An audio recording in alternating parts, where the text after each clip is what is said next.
Hello everyone, আমি সানভিকা।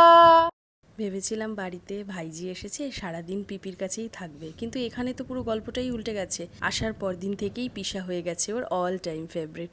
পিসাকে ছাড়া ও এখন কিছুই বুঝছে না, সারাদিন শুধু পিসার সাথেই খেলে যাচ্ছে। হ্যালো এভরিওয়ান, আমি নন্দিতা, নয়ডা থেকে। তোমাদের সাথে তো শেয়ার করেইছিলাম বাড়ি থেকে বাবা, মা, বৌদি আর ছোট্ট পুচকে এসেছে, সেই নিয়েই আমার দিন কাটছে। কিন্তু সকালবেলা এই তিনজনে মিলে, আমার বাবা, মা আর আমার বর মিলে একটা আলাদা দল করেছে আমাকে নিয়ে যত নিন্দে বন্ধ করার। যাই হোক, সে করুক, সকালবেলা আমার খাবারটা পেলেই হলো, কারণ বাড়ির লোক আসা মানেই রুটি তরকারি বা লুচি তরকারি কিন্তু মাস্ট। আমি ওই ব্রেকফাস্টে লুচি তরকারি করার সাহস আর এনার্জি কোনোটাই পাই না। অভিষেক তো অফিসে চলে গেল, তারপরে মা, আমি, বৌদি মিলে গেলাম রান্নাঘরে, আর দায়িত্বটা মাই নিয়ে নিয়েছে।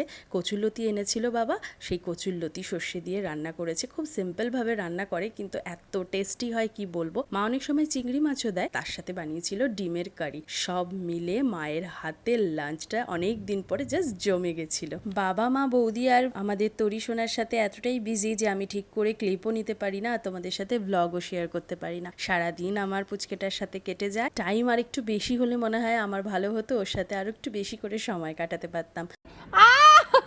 মাগো, আজ আমি